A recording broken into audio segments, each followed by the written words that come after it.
everyone, it's Gazini Ganados, your host for this Straight from the Expert episode. As you can see, we are surrounded by beautiful nature today dahil we are at Masungi Georeserve Sanctuary. Exciting ang episode natin today because we are not only learning about Masungi but also hiking for beginners. Tara! Masungi Georeserve is located in Balas, Rizal, 47 kilometers along Marcos Highway. May mga iba pang nagagandahang tourist destination rin na makikita malapit sa Masungi at ito ang Wawa Park, Kalinawan Cave, and Daranak Falls, just to name a few.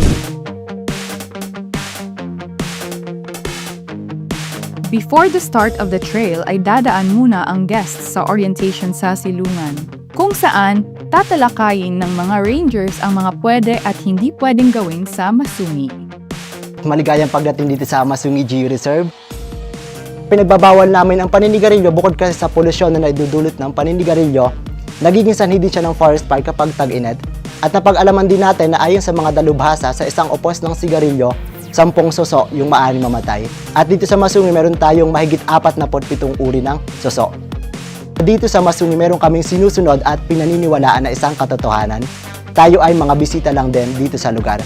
Ang itinuturing po nating totoong may-ari nito yung mga hayop at halaman natin.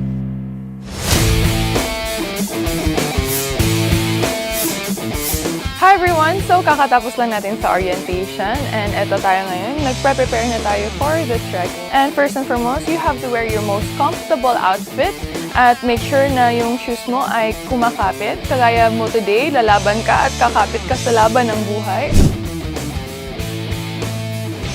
We have to wear proper helmet para lang for the safety of our guests.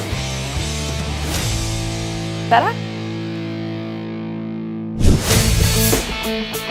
Ang pupuntahan po natin ay yung Discovery Trail at Legacy Trail. Tingin mo ba, kuya, makakaya ko itong Discovery Trail as a first-timer? Kayang-kaya mo pong Laban gawin. lang. Isang fist bump naman dyan. Ayan. Bye! Yes! Ito naman po yung tinataro namin mga bungkawi.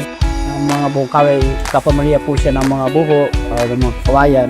Ang pwede lang pong hawakan na yung berde na ganito, pero yung bahagi ng brown ng bungkawi, huwag po niyong hawakan dahil delikado is baka makapuin. After ng ilang minuto ay narating na namin ang lambat. Ganito po yung technique diyan pag akyat. Kailangan po yung sapatos niyo nakasentro sa gitna ng lubid para hindi po i-slide. At tapos po yung kamay at magkasabay pong ihahawak.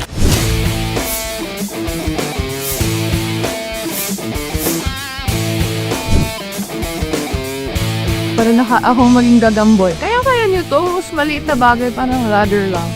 Ladder up to heaven. Eating. Woo! I made it! If kinakabahan kayo sa ibang mga parte ng trail, ay fret not dahil pwede mong piliin o baybayin ang mga alternative paths.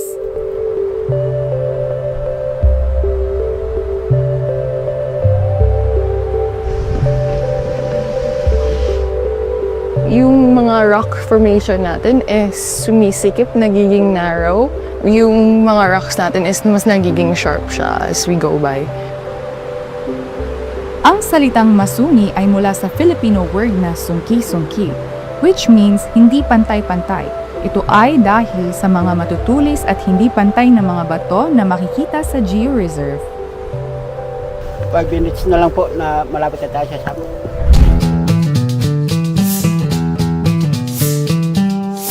Wow!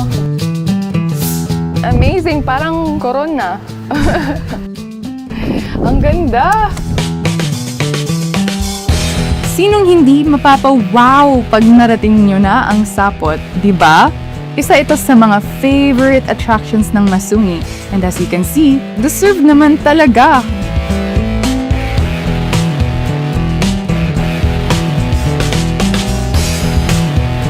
Ito naman po yung sapot na rin na kung saan si Kerke, siya rin pong park ranger.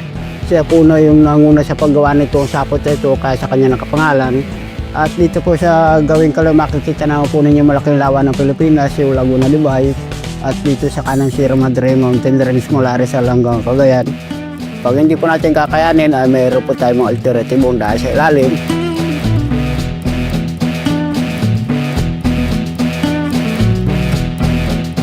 At syempre, with this breathtaking view, ay hindi natin papalampasin ang picture taking at selfie time for the gram. Smile!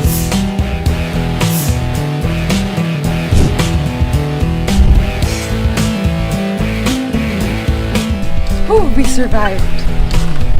Grabe yun. Grabe yun, guys.